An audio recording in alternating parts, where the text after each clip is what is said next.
This is the weekly Firecast, episode 1, interview with CaJohn Hard of CaJohn's Fiery Foods.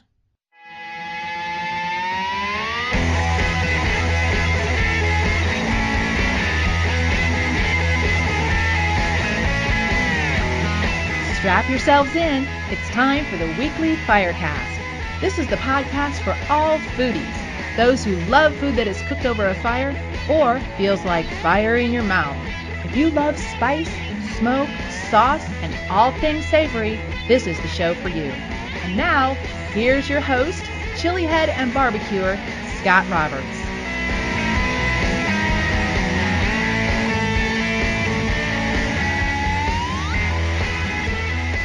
Thank you very much, Judy, and I'd like to welcome everyone to the first edition of the audio weekly Firecast. And, of course, if you know my background, I'm an extreme chili head, do some barbecuing too, so I just want to do a show that really focuses on the food that I love to eat and the food I love to cook, which, of course, entails some of the really extreme elements out there. So if you're a person who loves hot wings and salsa, and you put hot sauce and everything, and if you grow chili peppers, and if you're frequently throughout the year, not just the summer months, but if you're out there grilling and barbecuing all the time, you're right down my alley. You're my kind of person. I just want to build a show around all of that. And it's not always going to be about that. I may branch out and talk to somebody who kind of has a different spin, different take on cooking and food. It's whatever is interesting to me at the time. But I'm sure I'll try and make it entertaining all at the same time.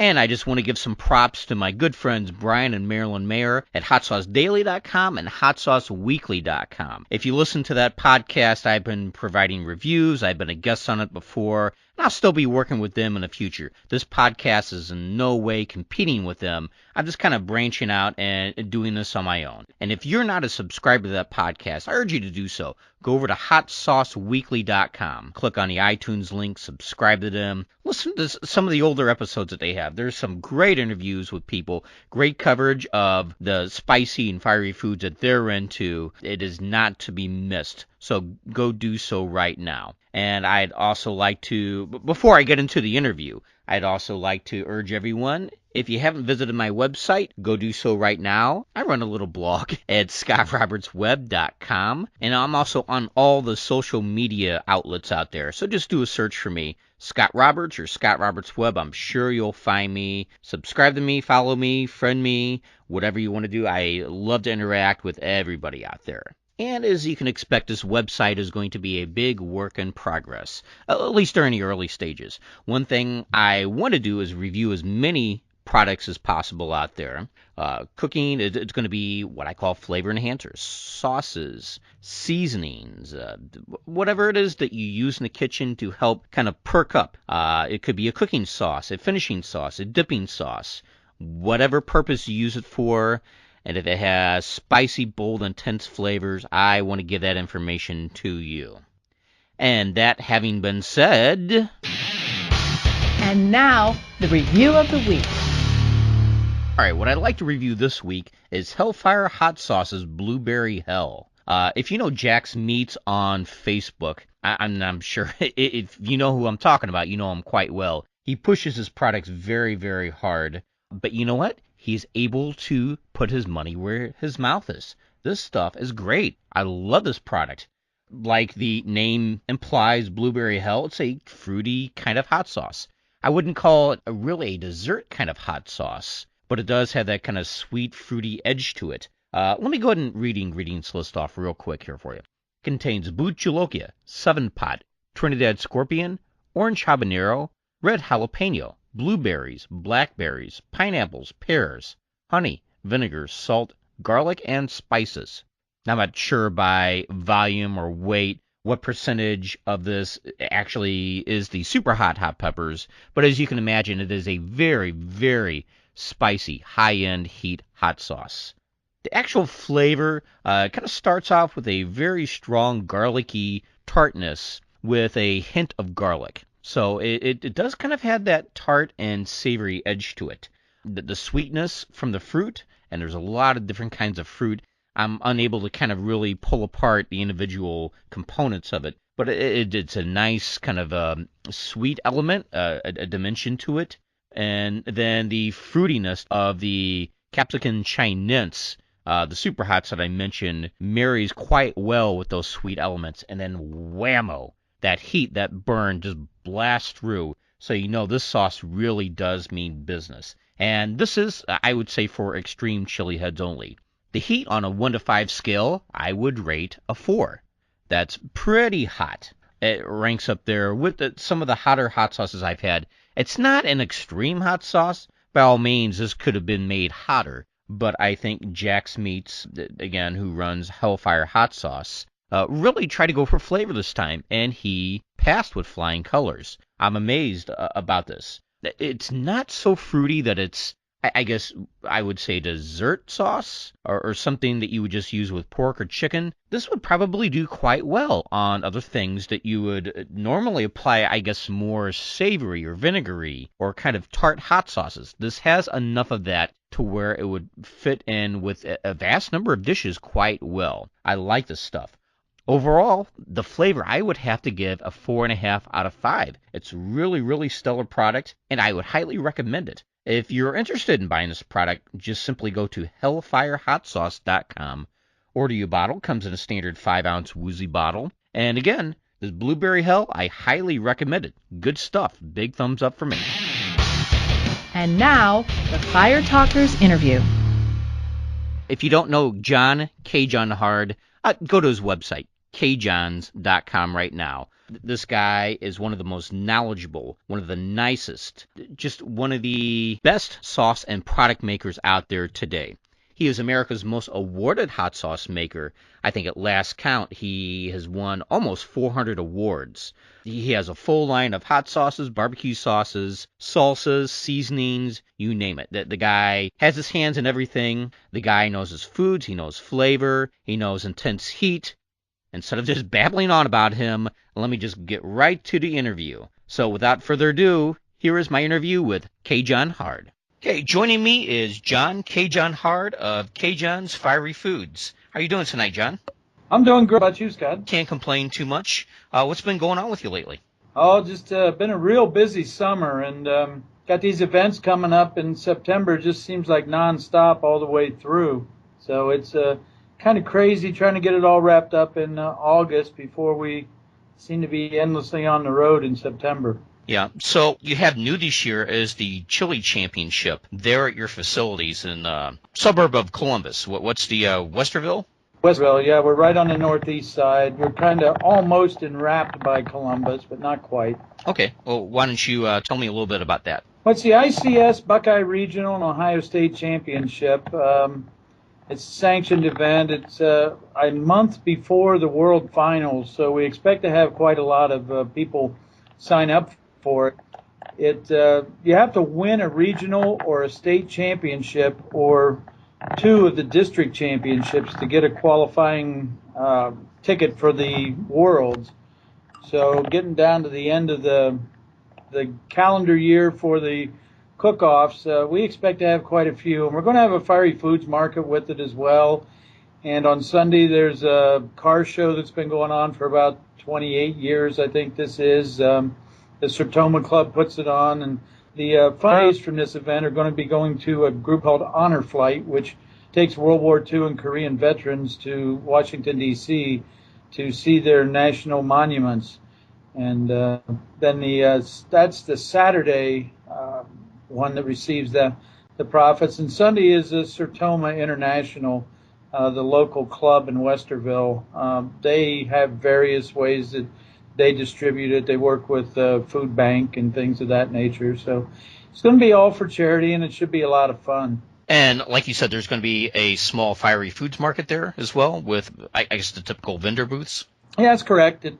We've got Sin Chili coming in. Of course, Cindy's a 2-time world champion, and that's in the other group, the Cassie group. But she likes to cross over and give it her best. So we're going to have Flamin' Joe and Red Hot Robin from Chicago, it looks like. So we're going to be just a little more than a local group, but it's going to be fun. It'll be just the average setup outside in a tent, kind of have everybody come and taste the fiery foods, hopefully buy some, taste the chili, vote for your favorites. The ICS sanctioning group, that's all judged by judges, and the final table is official judges, so it should be a good day.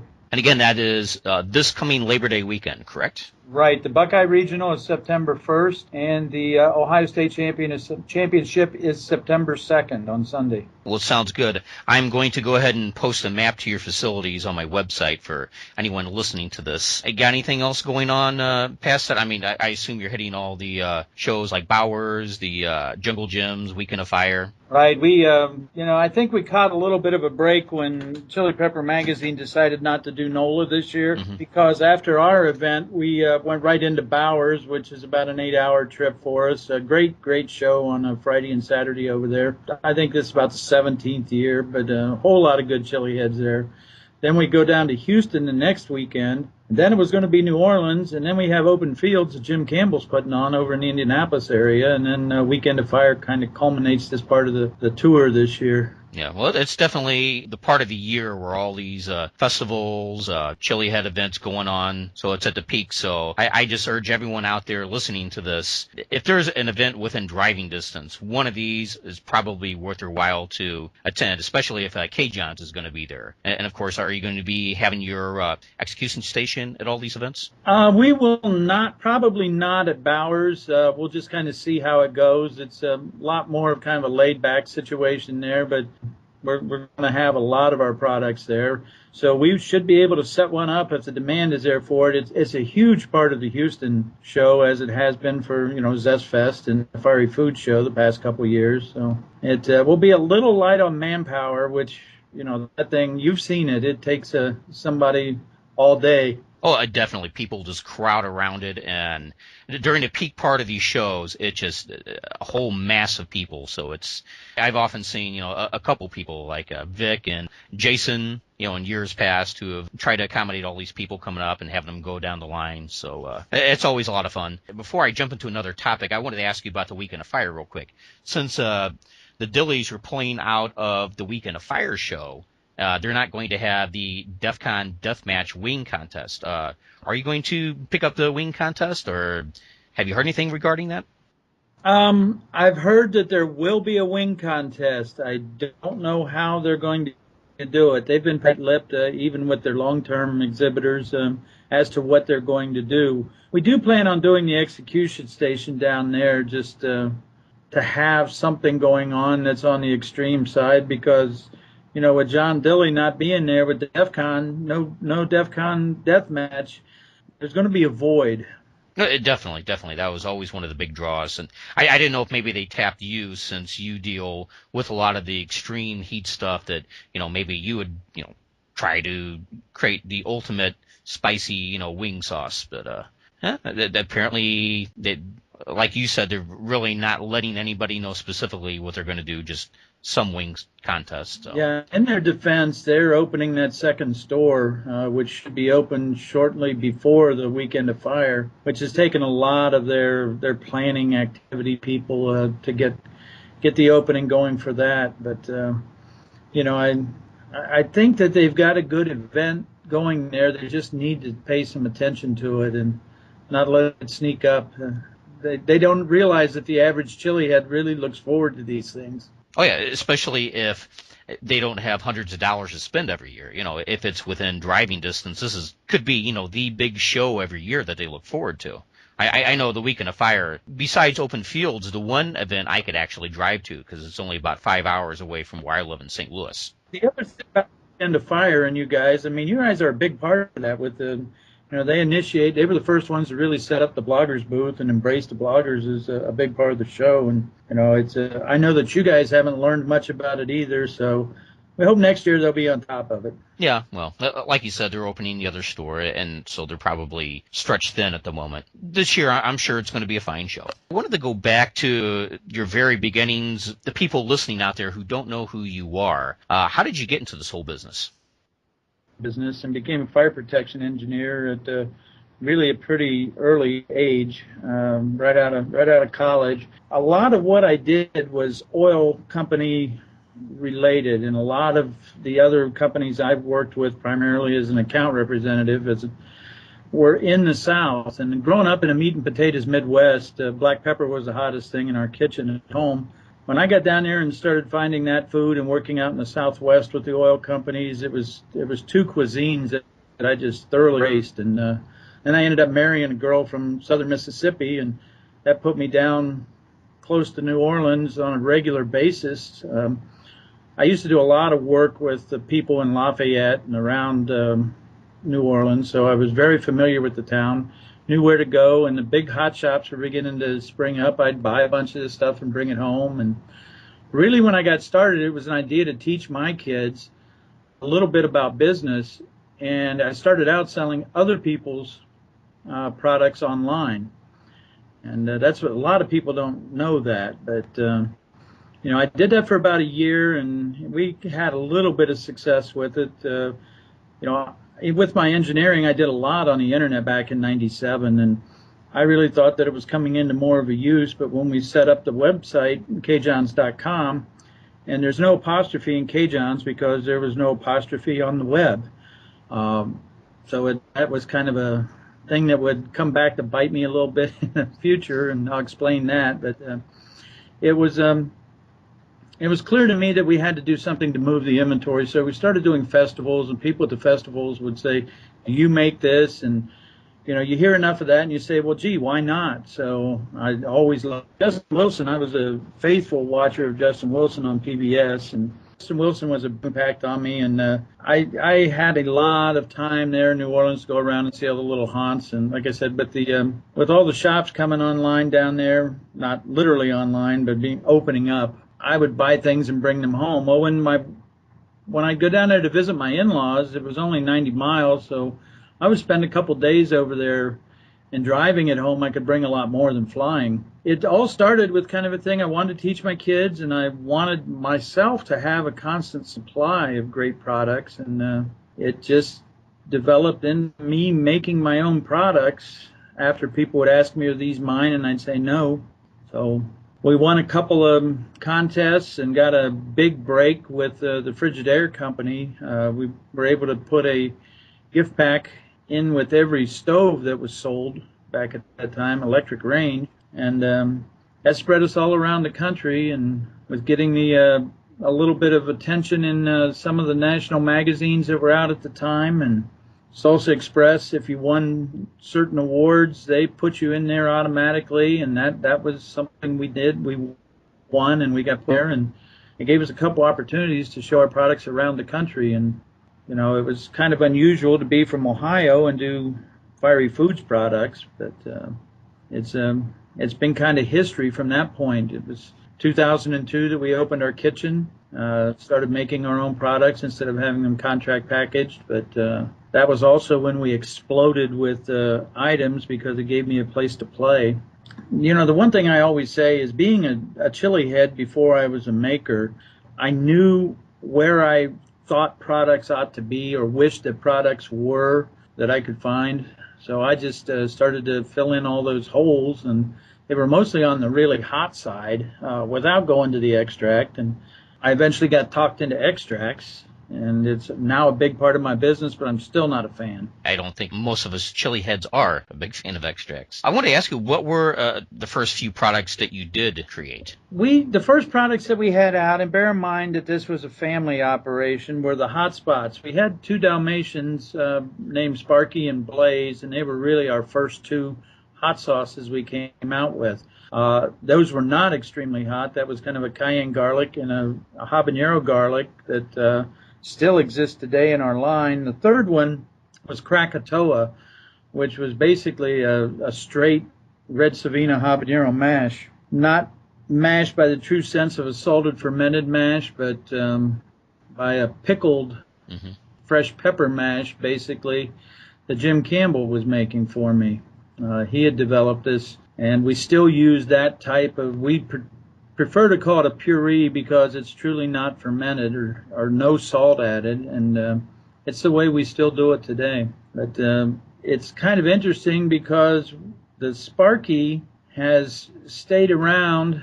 That done a lot better than the Blaze, and that's just a cayenne garlic sauce. But I think it's a lot of comfort to a lot of people. I mean, comfort level of the Red Hot and things of that nature. But it's several steps above the quality of Red Hot.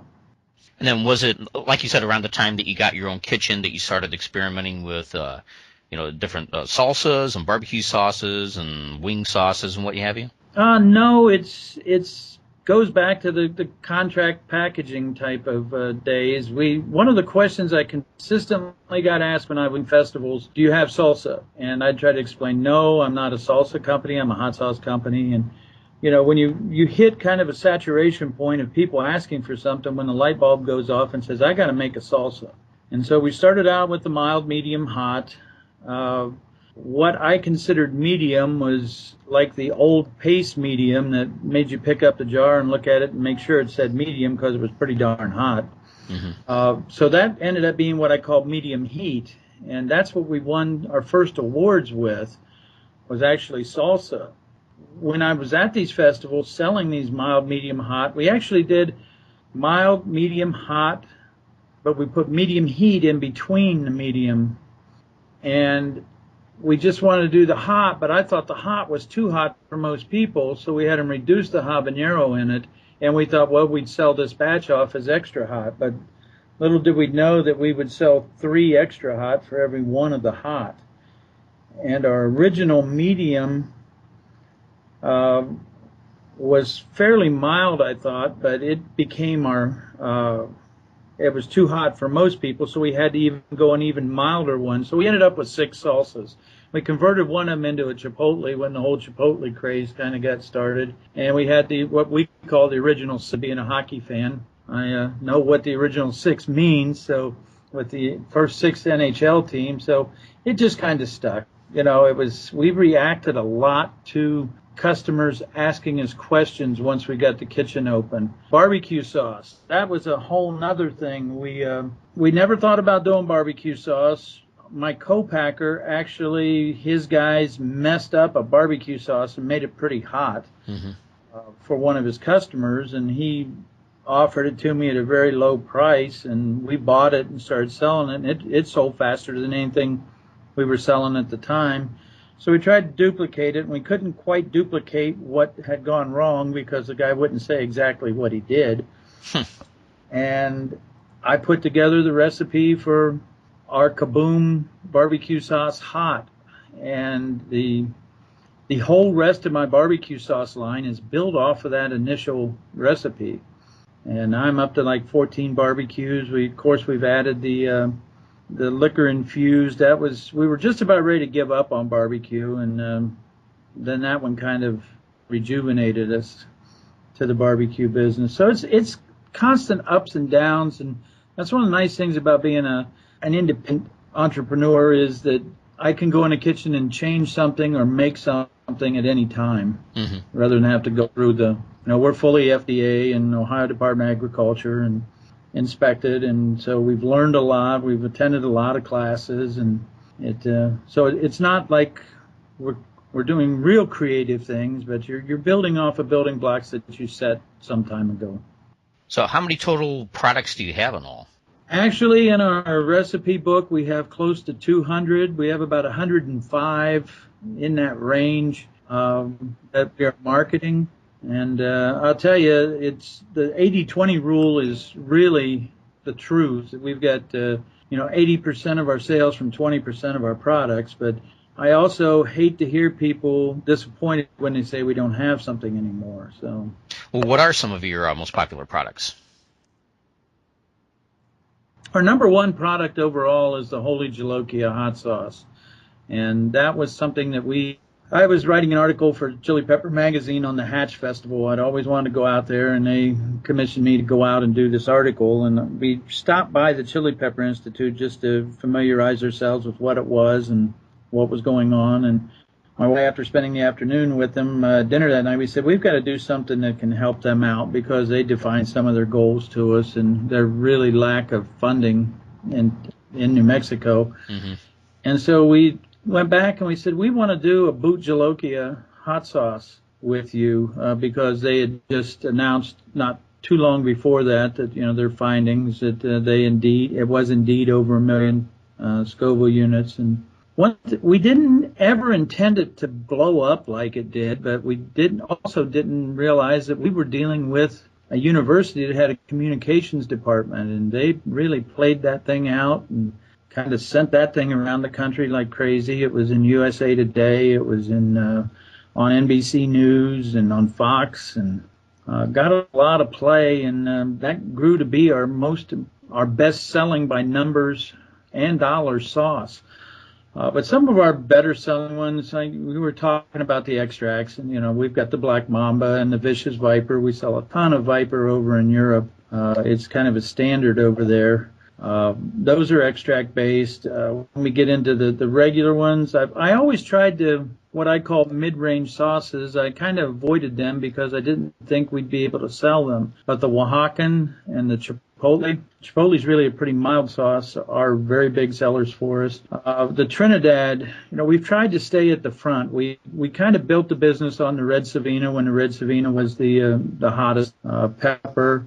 And then we jumped into a full bore when the Ghost Chili, the Buchalokia came out, and then we were able to get a leg up on the Trinidad or the Moruga. It's trying to stay to a true chili heads kind of heat, but support it with the budding chili heads type of heat as well.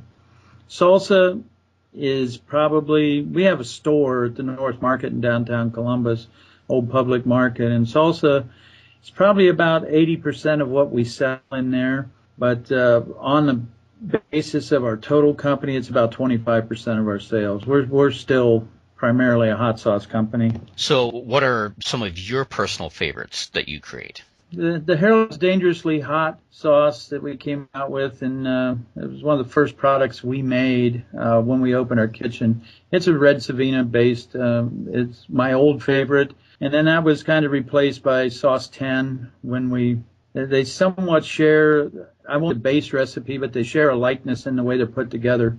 And it's that, real hot, natural burn. But I really have to go back and say that, that's not all that I really like, because I really like the Oaxacan sauce as well. It's kind of an everyday sauce that you can use. It has definitely a Southwest flavor to it.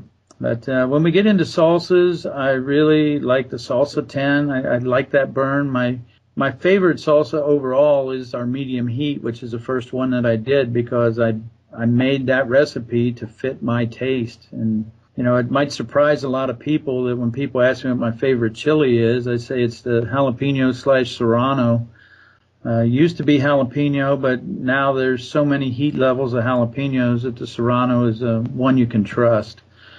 But that's my favorite go-to sort of flavor. Whenever you shoot for making a new hot sauce, do you try to create like a flavor profile that's close to something that's already existing out there? For instance, the new Trinidad line, do you come up with like a base formula maybe you've used before, maybe used it several times before, and just kind of add the new peppers to it, maybe add a little bit of this, take away that, or do you just try to create a brand new flavor profile? Well, I'd have to tell you with the super hots, it's all of the above. Being an engineer, I look at things very pragmatically, and when you look at using these peppers, you're going to see that a lot of the later sauces, let's just go to the Buchalokia, they share roots with the Red Savina sauces and also with the Trinidad sauces. It's kind of, if you have a formula that works, you just kind of have a modular approach to the recipe where you unplug and plug a new one in. That kind of works that way. There are certain things, the Oaxacan is a really interesting story on how we came up with that to begin with. This market, which I said is the public market, they had a festival on the 5th of May that they called Cinco de Ohio. It was a celebration of Ohio foods with all the Ohio Proud food people, which is our agricultural marketing part of our state, agricultural department, the marketing division.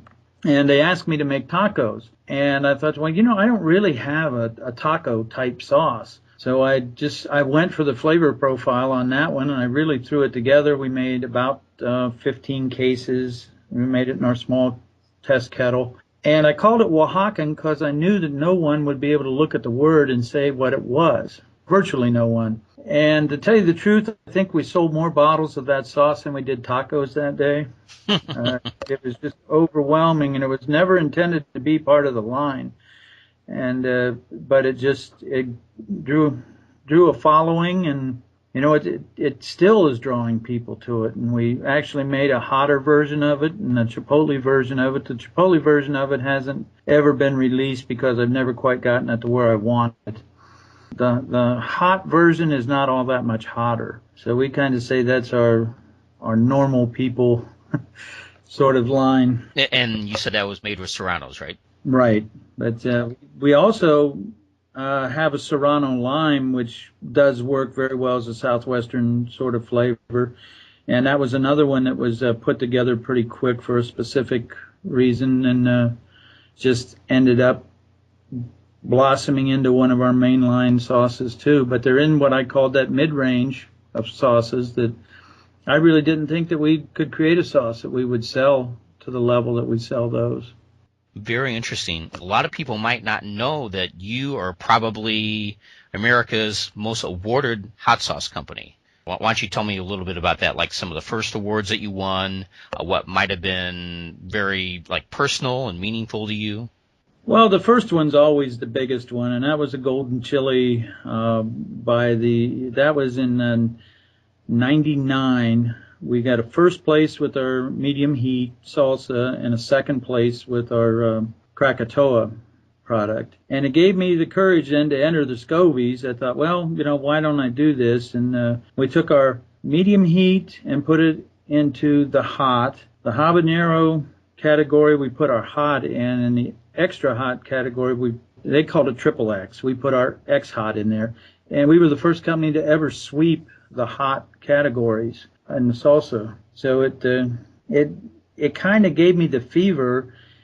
And like I said, with the Scovies at that time, if you won a Scovie, it got you into Salsa Express catalog. That was a big deal. And so I thought, well, we'll start looking at other contests, because there were a ton of them out there in the late 90s and early 2000s that were put on by different food publications, different shows, regional, national shows, and we just kept winning. And we won with barbecue, we won with salsa, we won with hot sauce. I guess you could say it was sort of an addiction. We tried to put the rest back in about 2006. I hate to admit this, but my wife didn't like going to these things and not winning awards. So I gave in, and we entered them again. And we were going through a particularly creative time because of the change in the chilies that were available to us. Mm-hmm. I have to say, when I got started, there was red habaneros, orange habaneros. Serranos weren't really a factor, and jalapenos. And, the Chipotle came on in the late 90s, and then the Serranos kind of followed once people started getting tired of what they were doing with jalapenos. And, I mean, they were always in the cuisine, but just not readily available. Mm-hmm.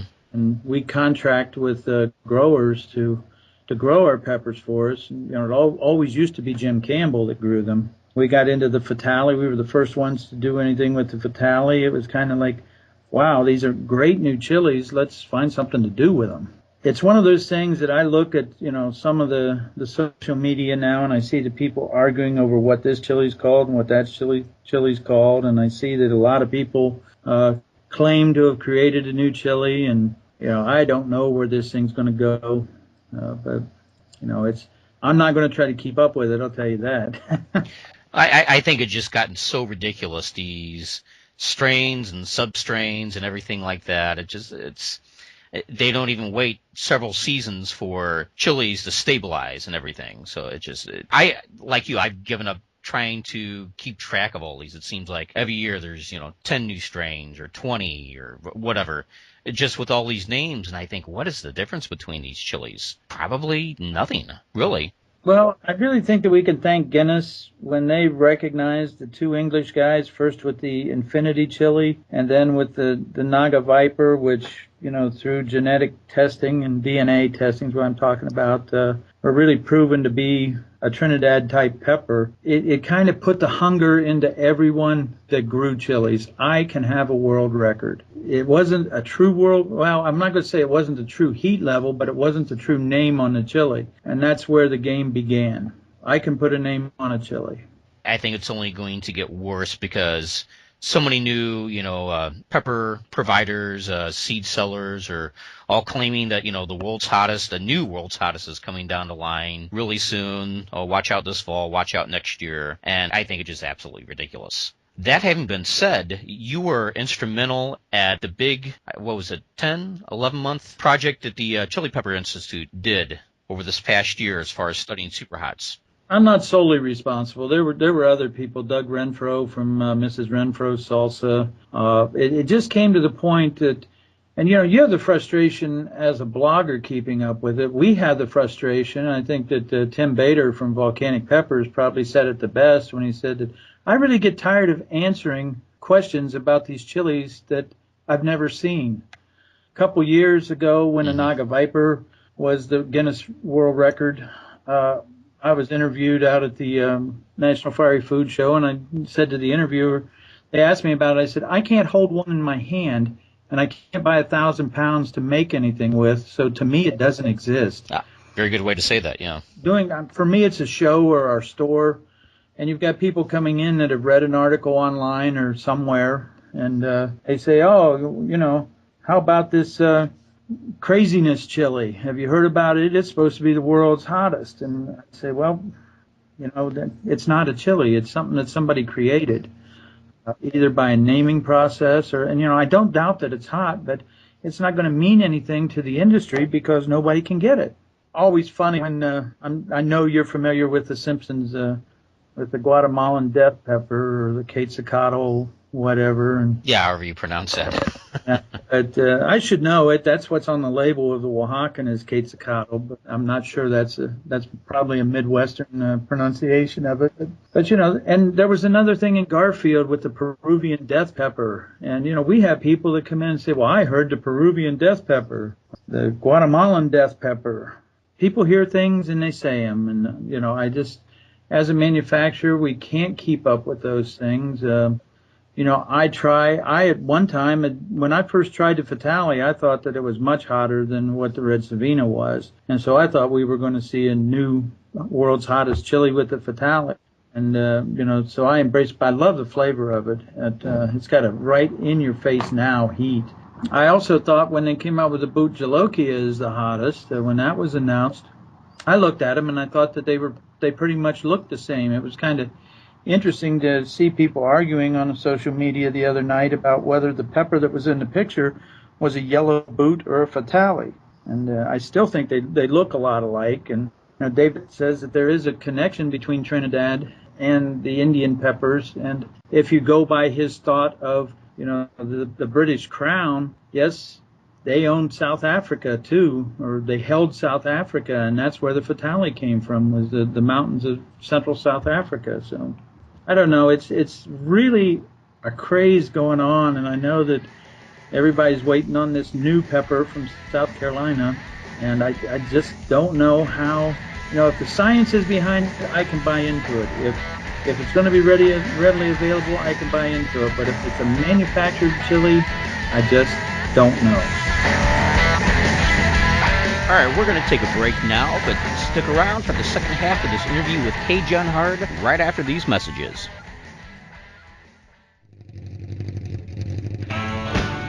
The Two Guys Talking Nostalgia Engine is here, and we need your help. Two Guys Talking has begun stockpiling reviews of great, classic movies, and we want to know what you want us to review. Access twoguystalking.com now and tell us which classic movies on DVD and Blu-ray we should put into the Two Guys Talking Perspective Review crosshairs and help us fuel the internet's best repository for engaging, nostalgic feature film reviews. Access twoguystalking.com and click any one of the Nostalgia Engine pictures. Tell us which movies you want right now. Action, horror, comedies, even the occasional rom-com. Access twoguystalking.com. That's the number 2, guystalking.com. The Nostalgia Engine. Ride in nostalgic style while you listen. TwoGuysTalking.com.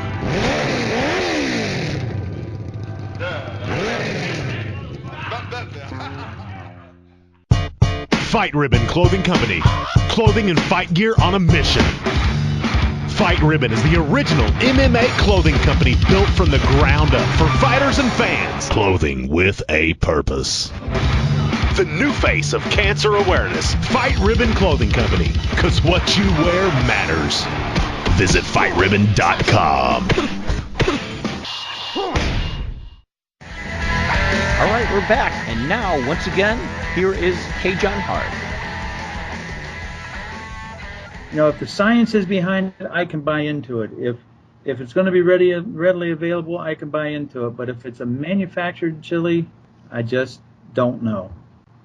Which kind of goes back around to the Chili Pepper Institute, their study. What are some of the details of what they did, and what do you know what they tested for and how they tested it and mapped out the genetics and everything?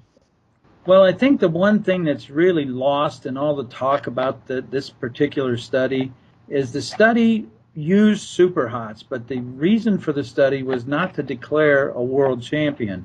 The reason for the study, it's long been thought that the effects of the environment on chilies led to their amount of capsaicin that was in there.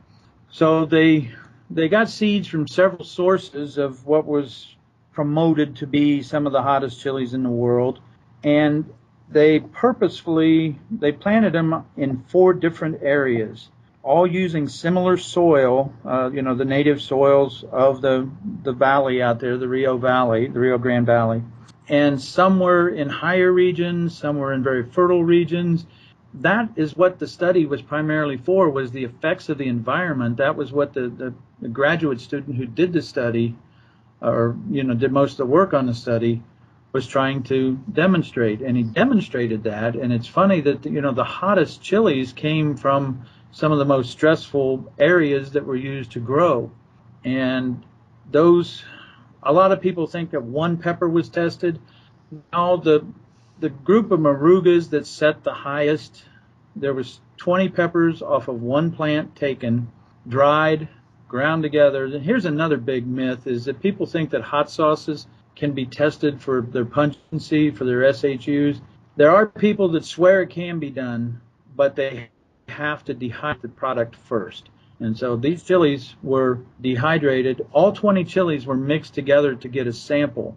This sample was tested by the folks at NMSU, and it was also sent to 2 other labs for specific types of HPLC testing with the set parameters for the test. And they come back to be very close within the range of what the first tests were done. But the one real interesting thing about it was that the Bujalokia hit 1.5 million. And, that's kind of surprising, but here it gets lost in, what most people are interested in was who's the world champion, Mm-hmm. Now, it's topical for the Olympics, what's gold, silver, and bronze. And then it also shows the swing of the peppers. The chilies, the Moruga tested as low as 1.2 and as high as a little bit over 2, about 2,009,000. One of the ones that did the most was the brown 7-pot. I mean, it stayed within the range. So, an argument can be made in any way that these particular chilies should deserve, just like you could with any wrestler or any boxer or any ball team. It's at any given day sort of thing, in my opinion. Very true, very true. As far as all the naysayers, as far as, the Moruga Scorpion, that record being dubious, and they were looking at some of the numbers, mean number and the highest number. They tried to twist that all into saying this and that. What are your opinions on that?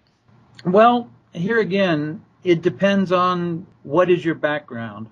I cannot consider myself an expert in horticulture and growing of chilies. I make products with chilies, so I have my perspective on it. I think that a lot of the naysayers that out there have a jealous type reason for being a naysayer, because they're close or they think they have something that's close. And there are certain tolerances in these tests, just like in any test.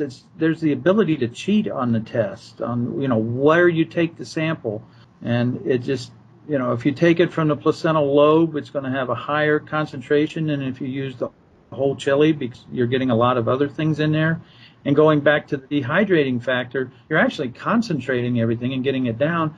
And these give you potential, not guaranteed, because I tell you, if I grew a Moruga Scorpion, which I am growing here in Ohio, I'm not going to get the heat in my backyard plant that they're going to get out of New Mexico, that you're going to get in St. Louis. One of the questions when the naysaying started was there was a guy in Minnesota saying, "You mean I'm going to be able to grow a 2 million Scoville unit chili?" No, it goes back to that environment. And, there's some people that won't accept anything. The world is still flat to some people. I think what bugged me is the fact that they were naysayers as far as all that research went. And like you said, it wasn't just to find out what the hottest chili in the world was, but that just happened to be one of the stats that came from it. I mean, they kind of poo-pooed those results, but those same people just bought on to any single test that many other chili growers had come out with. It's like we only saw like one HPLC result, and it's not like we saw 10 previous results for that same chili pepper, whether it be a hybrid, whether it be something legitimate that might have shown lower numbers for those. So it just bugged me because there was a lot of science that went into this. I think what really this particular study established a protocol by which all other tests should follow. It was really a simplified protocol, and it's available for anyone who wants to get it from NMSU. At least when they're actually done with all the study, it will be available because it is a public university. And, my hope as a chili product producer is that this protocol will be followed in all future tests. When the Australian test was done on the Butch T Trinidad Scorpion, it was done, the first thing I did was look up the labs online that tested it, and they specialize in wastewater treatment sampling. And, so it's kind of like, gee, don't you think that horticulturists should be handling this? And, if the university is looking into it, it probably shouldn't be a chemical scientist looking at it. It should be a horticulture scientist in conjunction with the chemical scientists working on it. I think that we're going to have a circular argument for a long time, and just the mere fact that we've had like 5 worldist chilies in the last 2 years is going to continue, as you said. I think those of us who've been following this and have been in the hot sauces for a long time are just going to say, who cares after a while? Well, there's a fatigue to it, and I think that you're going to see that with the media too. That the test at the Chili Pepper Institute was embraced by the media because it was the first one of these latest hottest peppers that actually could be attributed to somebody that knew what they were talking about. Mm-hmm. And and just like with you, like you said, and the way I feel about it, it's like, here comes an article with the new world's hottest. Oh no, what now? Unfortunately, a lot of folks who don't keep up on this or know the history of the chili pepper race, they might come along and buy into the hype. Now, do you think this is detrimental to the industry, or do you think it will ultimately be positive by giving everyone more exposure? I think it'll be positive overall. I think that as long as these hobbyist growers are around here, we're going to have challenges all the time. But it really comes down to me to be what I can hold in my hand and what I can buy to make sauce with. Mm-hmm. If it's this mythical pepper that Joe X owns and has developed, it really doesn't mean anything to me. Do you think hot sauce companies that are coming along now should jump on a certain bandwagon, or do you think that it's better just for them to come up with a product or a sauce or 2 or 3 and just try to come up with the best tasting flavors that they can? Well, I would definitely say to come up with the best tasting flavors they can. If they have any sort of distribution at all, it's going to be really hard for them to sustain that sauce once they've made a batch and got the public interested. If the chili's not available, then there's nothing they can do about it, and I think that would kind of hurt their reputation as a company. What advice would you give to an up-and-coming company? I guess, from been through it 15 years ago, I'd say that, just believe in what you do. A lot of people think that when you get to one of the major distributors that it's going to be easy street. The best thing I can say is you are your own best advocate. I tell people that all the time, and you need to carry the flag and take that to the marketplace. I would say to hit a range of sauces, I think that it's definitely advantageous to have a really hot sauce. I don't know that it has to be cutting edge hot. It could be a good solid habanero sauce. It could be a good ghost chili sauce. Both of those are, pretty abundantly available, although some of them can be expensive. And, listen to what people tell you. You're a reviewer. I know that you counsel a lot of people your reviews with their up-and-coming businesses, but don't stick with your own taste. If you're making things just for yourself, you're the only one that'll buy them potentially. So it's kind of listen to what people have to say to you, and don't dismiss that. That having been said, do you think there runs the risk of, homogenizing, if that's the right word, of making the taste of a sauce too bland or to the point where everyone and the general public likes it, but it really doesn't have any strong attributes itself that it kind of makes it stand on its own, that it's just too much like the other sauces out there? Well, I think that's a danger. And, there's nothing wrong with being a local or regional company that produces a better sauce than what's local or regional available. When I got started, I certainly was a chili head long before I was a manufacturer. So I kind of knew the holes where I thought sauces ought to be. And, it's after 15 years, I kind of say, well, I don't know if there's so many holes there. But then again, I look at it through kind of a tunnel vision sort of thing where an up-and-coming person can get it and create something that fills one of those gaps. And I already mentioned the fact that, you're America's most awarded hot sauce manufacturer. Obviously, you're doing something right. You have so many different products. It may be hard for you to keep track of them. I mean, are you able to keep track of everything that you currently sell and market? Oh, yeah. I couldn't tell you exactly what I've sold or whatever, but I've created most of the sauces, so I can pretty much talk about the different sauces. I think one of the funny things is I always thought that we could not produce what I call mid-range sauce. And through playing around and doing things for an event or two and just other circumstances, we came up with things like Oaxacan, which is very popular, Serrano lime, very popular. I don't know how to say, inspiration comes in many different forms. But the thing is if you can produce a sauce like something that's out there with a higher quality, by all means, try to do that. Do you have any particular process that you go through whenever you're developing a new product? Well, one of the things, because we make so many sauces, is we try to make what I call modular sauces. We've hit on a recipe that seemed to work with one or two chilies, and the habanero types, meaning add in the ghost chili and the Trinidad Scorpion as well. They're pretty much interchangeable. You can plug one out and plug another one in. You're going to have the same flavor profile of the base, but you're going to have a different heat and whatever different flavor that chili brings to it. So, we've done the modular approach on some things, is what I like to call it. But, then again, we have challenges where we go out and we try to do something that's different. And like I said, inspiration comes in many different ways. I've been to a restaurant and had a sauce on food and really liked it and said, I need to do something that's like that. So I work at it, and it helps to have a good palate. Anything new coming up over the horizon for CaJohn's Fiery Foods? Yes, I think you're going to see some new things. We're going to really kind of go after the barbecue grilling market. We're going to be ready for that by the spring of next year with some fruit-based type sauces and some more liquor-infused type things. I was just really amazed that when we started putting liquor into our barbecue sauces that they were accepted and loved as they were.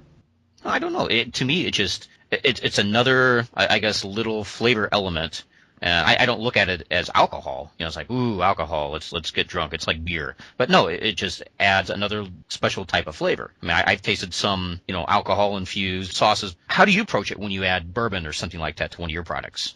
Well, I'm a bourbon drinker, so that's pretty easy for me to know what the impact is going to be. But it's not just as easy as taking any bourbon and adding it to a sauce. When we first made our bourbon infused chipotle, the apple smoked one, I knew that because of the sweetness of the sauce, I was going to have kind of a harsh type of bourbon, not something that's a smooth sipping whiskey, but in your face bourbon to shine through that sweetness. And it was just kind of, a little sample here, a little sample there till we got it right. But, it was a little harder when you get into the vodka adding or the tequila. Again, the tequila is something you kind of need one of those kick you in the head kind of tequilas to get through the sweetness, especially in barbecue sauce. But I think that there's sugars in the alcohol, so it just kind of matches to go with the sugars in there, and it provides another level of flavor, another layer, if you will. Where do you see yourself in 5 years or 10 years or 20 years from now?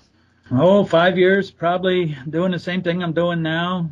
10 years, I hope I'm doing it a little slower. In 20 years, I hope to be retired. I absolutely love doing what I'm doing, and I love the people in the group. There's a bunch of little bickering that goes along with it, but you tend to sit back and kind of let that pass. And I just couldn't imagine me doing anything other than making hot sauce and selling it. Yeah. Well, we'd already kind of talked about the events that are coming up. Any last little things you want to promote or plug or mention before we sign out here? We've got a jam-packed September. It's kind of funny how it grouped up and, from the end of January to the middle of March, and then it takes off on Labor Day and runs till after the weekend of fire in October. And then it's pretty slow in the middle parts, but I don't know if that's a good thing or a bad thing. I think it creates a lot of exclusion for possible people to attend these events, either to come to it to enjoy it or also to actually set up and vend at it. I think it's critical for the new people to at least attend it so they can see what they're up against and exhibit as soon as they can. It's great to see that there's a bunch of new shows coming on, and I kind of feel that I not only have to be there, but I really want to be there just to see what the feedback is. Well, very good. Well, again, I'd like to thank you very much for taking time out of your busy schedule to talk. It's always a pleasure. You're a wealth of knowledge, and hopefully people will dig on this podcast. Thank you. A tremendous respect for you and what you do. I think you're one of the leading voices of the consumer chili head part of it, and that's tempered very well with your knowledge of the business end of it as well. Well, thanks, John, and I will speak to you soon. Okay, thanks, Scott. Okay, take care. Once again, I'd like to extend a big thank you to CaJohn Hard of CaJohn's Fiery Foods. If you're interested in his products, just go to CaJohns.com or just click the link in the show notes. And I'd like to invite everyone out there to follow me. If you're on Twitter, you could follow my Twitter postings at twitter.com/Scott Roberts, or you could like my Facebook page at facebook.com/Scott Roberts. So this wraps up the inaugural episode of the Weekly Firecast. Thank you, everyone, for listening. Please spread the word. Subscribe via iTunes. And until then, remember, keep it burning. This has been the Weekly Firecast. Make sure to subscribe to this podcast via iTunes or at the official website at scottrobertsweb.com/weeklyfirecast. The Weekly Firecast is part of the Two Guys Talking podcast network. For more information on other great Two Guys Talking programming, you can go to twoguystalking.com. That's the number 2, guystalking.com. Thanks for listening. And remember, keep it burning.